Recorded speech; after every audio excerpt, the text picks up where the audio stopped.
Oke, assalamualaikum warahmatullahi wabarakatuh. Selamat siang.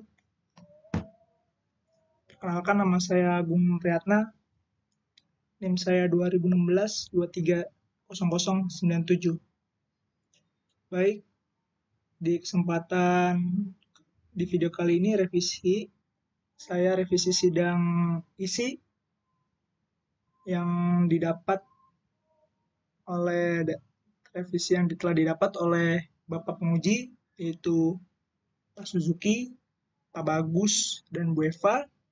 Bahwasannya saya di sini juga ingin memberitahu bahwasannya revisi yang Bapak Ibu berikan telah saya progres dan bersyukur saya bisa selesai di waktu ini. Oke, dengan judul skripsi saya itu adalah yang pertama-tama tadi saya lupa menyebutkan, saya berterima kasih untuk pembimbing saya, yaitu atas nama Bapak Haji Setiawan. Oke, untuk skripsi saya yang berjudul Pengembangan Sistem Informasi Manajemen Penjualan Kopi menggunakan algoritma Knife Bias Classifier untuk mengklasifikasi pelanggan dalam pemilihan kopi. Studi kasusnya aromasangkir.com. Nah, di sini ada beberapa poin revisi yang sudah saya selesaikan. Yang pertama, saya bahas dulu di bagian sama Bu Eva. Sistemnya masih banyak yang harus diperbaiki. 1.1 sudah saya perbaiki. Terima kasih Bu Eva atas itu ngasih revisinya. Halaman customer juga saya sudah perbaiki. Perbaiki tampilan gambarnya sudah. Use case diperbaiki lagi sudah Bu. Terima kasih atas sebelumnya. Oke, kita coba cek. Yang pertama, ini kita masuk dulu ke halaman pelanggan karena customer. Nah, ini sudah saya perbaiki Bu. Halamannya, kopinya juga sudah sama semua. Size gambarnya. Oke, yang kedua use case. Use case juga terima kasih Bu, sudah saya perbaiki. Terima kasih atas sarannya, revisinya. Dan di sini saya mau membahas pelanggan. Pelanggan bisa login, pelanggan bisa masuk ke halaman, memilih halaman FC. FC itu forward chaining. Terus saya jelaskan kenapa ada forward chaining. Pelanggan itu halaman FBS classifier. NBC, halaman NBC. Di bawahnya ada daftar. Ke bawah lagi ada pelanggan bisa keranjang belanja, pelanggan bisa check out, pelanggan bisa melakukan pembayaran, pelanggan bisa mengirim bukti pembayaran. Dan di sisi admin ada 3 user ya. Di sini ada sisi admin. Admin bisa melihat produk, bisa nambah produk, bisa ubah produk, bisa hapus produk, bisa melihat about us, menghapus about us, mengubah about us, melihat dataset knife bias, melihat forward chaining, melihat data pelanggan, mengubah data pelanggan, menghapus data pelanggan. Di kasir ada bisa login juga tentunya. Bisa melihat produk, melihat data pelanggan online, melihat pelanggan baru, menghapus pelanggan baru. Kasir hanya sedikit dibanding admin, itu hampir dengan user itu, maaf dengan pelanggan itu banyak. Sama-sama akun bisa login. Oke, yang kedua, metode penerapan sistemnya knife bias dan forward chaining untuk keputusannya dalam pengklasifikasi pelanggan untuk pemilihan kopi pelanggan dalam pemilihan kopi. Kenapa kriterianya itu referensinya? Ini saya yang kedua itu dari Pak Bagus. Referensinya itu saya dapat dari jurnal. Ya, jurnalnya itu jurnal tentang, karena ada beberapa variabel yang nantinya itu kayak misalnya, ini jurnalnya saya bahas, jurnal itu jurnal mungkin agak penjelannya, jurnal dari kita itu kayak koperasi, mirip simpan pinjam, bukan agak penjelannya bahasanya itu apa ya, alternatif lah, kalian kita gimana sih caranya untuk membuat kriteria gitu, ada berapa poin itu. Dan referensinya juga saya harus memberikan memberitahu bahwasannya kriteria ini dari jurnal ini cocok enggak, karena di salah satu sisi dia yang atas nama Bagus Imron ini sumber saya berasal dalam pengembangan ini, dia seorang barista dan juga pernah bekerja di bank swasta. Akhirnya dicocokkan benar dan cocok, oke boleh. Dan akhir itu dia mencari tahu kira-kira masih ada tidak catatan-catatan atau book-book yang bisa diolah, karena datanya itu harus dikumpulkan. Dan bersyukurnya lagi data yang dikumpulkan ternyata banyak, poinnya itu banyak sekali. Nggak banyaknya itu mungkin belum ratusan, masih puluhan itu 20, karena ya dia itu hanya mencatat poin penting penjualan produk yang terlaku aja. Dan dia juga baru-baru ini mencoba membuat dataset. Terima kasih juga, saya berterima kasih kepada dia juga, karena saya sama dia itu membuat datasetnya itu berdasarkan variabel yang kami cocokkan. Nanti kita bisa lihat variabelnya.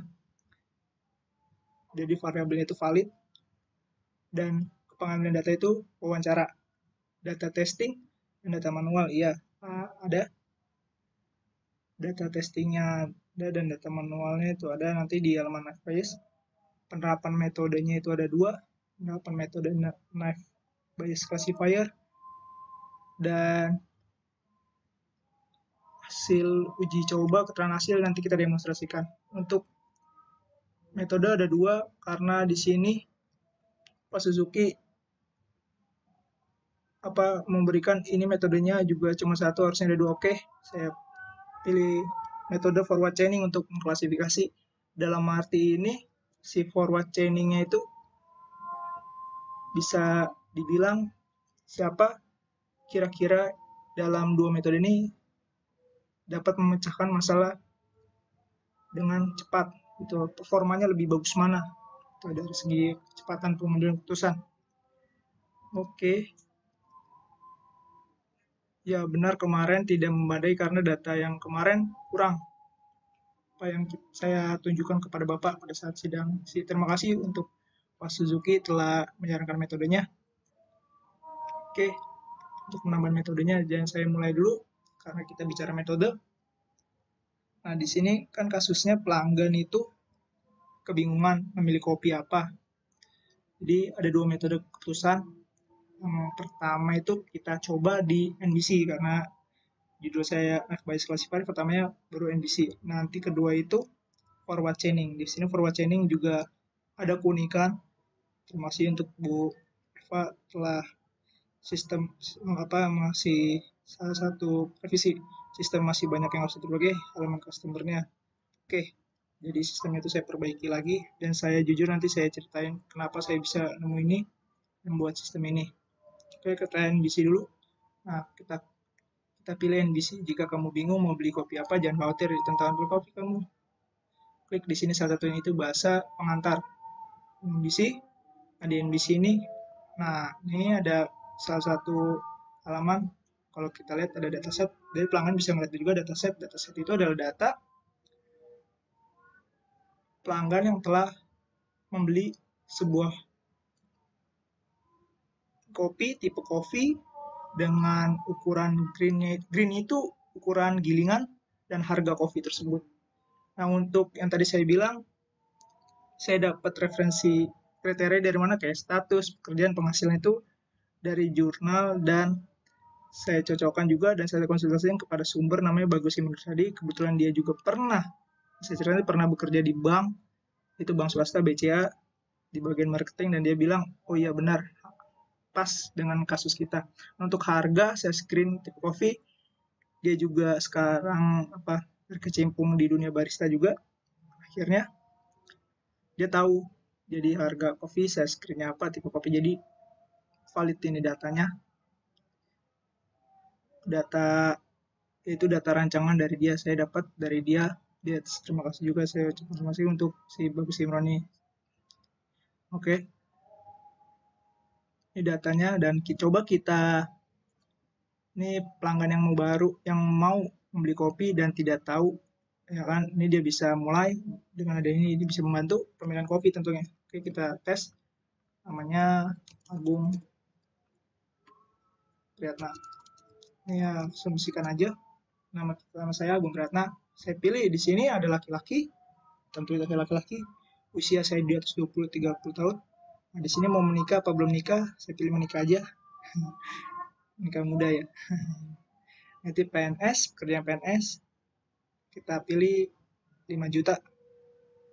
Oke, nah ini harga 100.000. Saya screennya, saya pilih medium. Kita tinggal tentukan aja. Nah, dari hasil kalkulasi, ini nilai-nilai yang tadi, hasil kalkulasi, dia bisa memilih Arabica Lampung. Jadi, FBAS-nya itu banyaknya data, terus dicocokkan, dikalikan, dan dibagi dan dikalikan. Dibagi jumlah data gitu. Singkat pemahaman saya tentang Naive Bayes classifier. Dan Naive Bayes itu teorinya sebuah pengklasifikasian probabilistik sederhana yang menghitung sekumpulan probabilitas dengan menjumlahkan frekuensi dan kombinasi nilai dari dataset yang diberikan. Itu teori yang saya tahu. Oke, jadi kalau misalnya Naive Bayes ini pelanggan memilih Arabica Lampung, maka dia klik di sini, dia akan memilih Arabica Lampung. Tinggal dia bisa beli, bisa dikeranjang. Oke, tapi kita tidak membahas itu, kita bahas ke metodenya. Nah, sekarang kita bahas ke selanjutnya itu FC atau forward chaining. Nah, forward chaining di sini pelanggan lebih menarik lagi nih. Sudah saya bilang kan, ini saya terinspirasi dari siapa? Saya terinspirasi dari Gojek. Jadi Gojek itu menurut saya unik. Di Android-nya aja dia bisa membuat sebuah aplikasi yang sangat interaktif gitu kan, antara beda tapi saling terkait. Kayak contohnya Gojek Driver, terus Gojek Customer, apapun itu. Ini saya terinspirasi dari situ. Bisa nggak sih saya terapkan di metode saya, di hasil proposal itu, proposal akhir saya ini, proyek proposal akhir saya ini, ternyata saya coba bisa dan baru selesai. Oke, di sini dia si user ini bisa interaktif karena user bisa merasakan tentang, oh ini websitenya bagus juga gitu. Dia ada referensi penjelasannya apa itu kopi, ada sejarah kopi, pengertian kopi tentunya, ada jenis-jenis kopi. Nah, oke, di halaman home ini produk tersedia dari mencangkir tentunya. Nah, ini ada penyajian. Jadi pelanggan bisa tahu kopinya itu bisa dari kopi buku itu bisa dibuat apa aja sih. Di sini ada latte art, ada V60, memang belum ada deskripsi detail di sini. Nah, jadi forward chaining itu di sini bisa beraktivitasnya di sini. Nah, di sini butuh juga nih, butuh login. Jadi jika si pelanggannya belum punya account, dia bisa registrasi. Kita coba Agung revisi. Passwordnya kita asumsikan 1-8 aja. Oke. Nah, hasil daftar silakan login. Kita kembali lagi. Nah, oke, Agung revisi. Oh, salah. Nah, wajib dia harus bisa login di sini. Karena dengan daftar di sini, dengan login di sini, hanya daftar sekali, pelanggan juga untuk satu akun bisa akses ke halaman dari halaman SPK-nya maupun halaman e-commerce-nya. Dia bisa ngelink dia. Bisa di sini. Di sini nanti si admin yang dari sini ditransfer ke sini datanya itu si admin yang daftarkan data dari dia, data dari si forward chaining ke sini. Jadi si ketika udah dapat kopinya, dia bisa langsung belanja dan bisa login di sini. Admin harus standby juga selama waktu yang ditentukan, 24 jam atau berapa, karena untuk tugasnya mentransfer dari registrasi data dari SPK ke sini. Kenapa SPK? Karena biar interaktif, sesuai, biar menarik aja. Ini kan revisi Bu Eva, sistemnya masih banyak yang harus diperbaiki, makanya saya buat seperti ini. Sama juga mengenal kopi, penyajian kopi sama di dashboard. Nah, ini dia, tentukan kopimu di sini. Data ini kami peroleh itu dari data set. Nah, dari data set ini, variabel dari sini itu dibuatkan pertanyaan dan dimasukkan ke sini. Dan kenapa sih? Pasti di sini forward chaining ada bobot. Nah, bobotnya itu didapat dari ketika kita harus kenal dulu kopi itu kuatnya di mana untuk menentukan kopi bagus, kopi tidak bagus itu di size green, karena size green itu ketika kopi digiling baru di roasting. Akan di roasting itu dimasak kasarnya. Kalau ketika di roasting baru di green. Di green itu yaitu suatu ketika udah biji kopi udah di roasting, di green itu kayak di blender, jadi dari biji ke bubuk itu di green. Nah, kita coba kelaminnya ya. Kita langsung testing jenis kelamin saya pria ya, Anda usia 20-30 ya, apakah usia Anda 10-20 tahun, karena dia pilih satu, seorang pegawai PNS, kita samain aja 5 juta. Oke. Nah, ini kopi dengan harga 50.000 saya pernah beli ya, karena biji kopi itu emang mahal, saya akuin. Nah, ini ukuran kopinya, kita mau milih apa nih, mau saya screen atau medium atau halus. Kalau saya pilih dua, itu saya lebih proper di medium sama di halus. Nah, kalau kasar itu dia harus pakai saringan lagi. Apakah Anda suka memilih kopi dengan non-roasting? Ini bentuk biji atau tidak? Oke. Udah. Oh, ternyata belum diisi. Ya. Emang. Ya. Oke, proses. Udah muncul nilai bobot. Nah, nilai bobotnya ini, maka kopi pilihan saya di sini dengan data ini, kopi yang cocok itu Robusta Lampung sama Arabica atau Raja. Kan tadi Knife Bass itu Arabica Lampung kan hampir mirip, jadi ada jenis-jenis Arabica. Keakuratannya, untuk keakuratan saya tanya juga ke sumber yang saya peroleh, yaitu si Bagus Imron Rusadinya. Dia bilang ini sangat akurat, Gung. 50% di atas, belum 100%, tapi 50% di atas itu udah akurat banget. Jadi website ini atau sistem ini siap didemonstrasikan ke publish, dia bilang begitu. Oke, saya berterima kasih juga untuk Bapak yang sudah masih revisi. Dan kalau ini jangan khawatir, kita juga bisa melihat, kita bisa nggak sih nentuin kopi kita lagi. Bisa, ini tentuin kopi lagi, jadi diagnosa lagi kita sukanya apa. Kita coba sampai 2 kali. Jadi kalau saya coba 10 tahun, 10-20 tahun, dan seorang pegawai, seorang PNS, yang saya bisa 6 juta kopinya.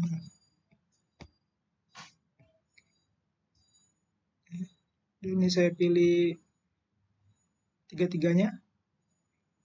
Yang ini yang kedua, saya suka tiga-tiganya. Dan roasting, apakah sudah suka memilih kopi? Enggak. Oke, sudah menikah? Tidak. Proses. Oh, ini belum diisi. Ketinggalan terus. Oke.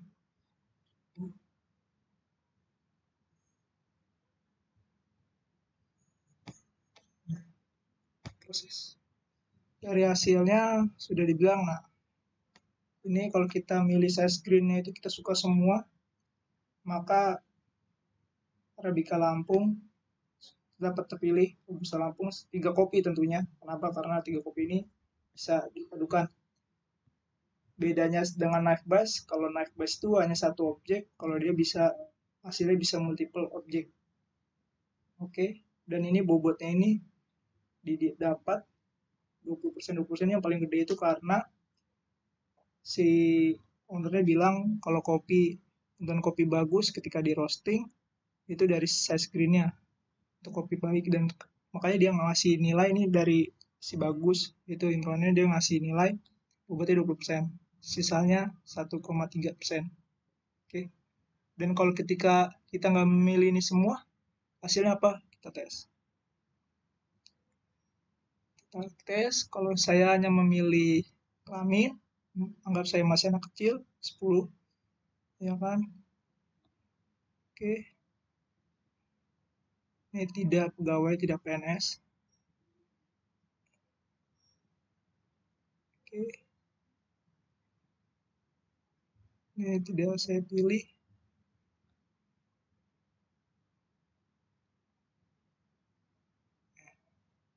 Dan maka hasilnya 0. Artinya tidak ada yang dipilih dan tidak ada hasilnya, maka kopi pilihanmu 0. 0 itu tidak ada kopi yang direkomendasi. Jadi tergantung kita yang memilih. Oke, dan ini data toko yang tadi kita dapat, misalnya kopi kita berada kita dapatkan hasilnya kopi kita dari Oke, kita lanjut. Tadi ada kesalahan teknis, mohon maaf. Jadi kita lanjut ke ini adalah masuk riwayat. Halaman riwayat tentukan hasil revisi. Ini nama hasil album revisi. Jadi ini adalah hasil riwayat hasil pelanggan telah menjawab pertanyaan yang diberikan untuk mengklasifikasi pelanggan dalam pemilihan kopi. Ya, kembali. Terus ini adalah daftar toko offline yang tersedia untuk saat ini, dan pelanggan bisa membeli kopi di toko offline atas nama Restro Katro kan. Oke, Restro Katro itu dulu Restro, tahun 2019 berubah nama jadi Katro. Singkat ceritanya seperti itu. Jadi penyebutannya dari Restro Katro. Toko offline-nya baru 1. Ya, kita coba ke halaman admin. Sini halaman admin tidak begitu banyak.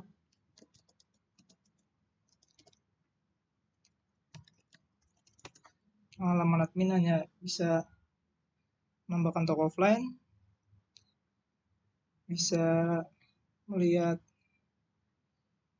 nah ini dia melihat tadi Agung, nama Agung itu beraktivitas di sini, dalam arti beraktivitas untuk mengklasifikasi pemilihan kopi tanggal 2021/02/05 yang tadi barusan kita daftar dan kita demonstrasikan. Di sini biasa mengelola user. Nah, ini kelola pertanyaan kopimu. Kelola pertanyaan kopimu ini yang tadi ketika user pelanggan itu ingin menentukan kopinya, dia ke forward chaining dan masuk ke tahap pengisian kuesioner, pertanyaan yang bernilai bobot. Bobotnya ini itu yang menentukan si Bagus Imron Rosadi, sumber saya tersebut, dia menentukan sendiri, dan pertanyaan juga disinkronkan dengan data knife base, variabel-variabel yang telah dicantumkan oleh data set knife base. Oke, tidak ada lagi. Kita ke logout biasa, nah logout kembali seperti semula. Oke, sekian revisi dari saya. Kurang lebihnya mohon maaf. Saya Bung Priyatna, saya ucapkan terima kasih. Wabillahi taufiq wal hidayah. Assalamualaikum warahmatullahi wabarakatuh.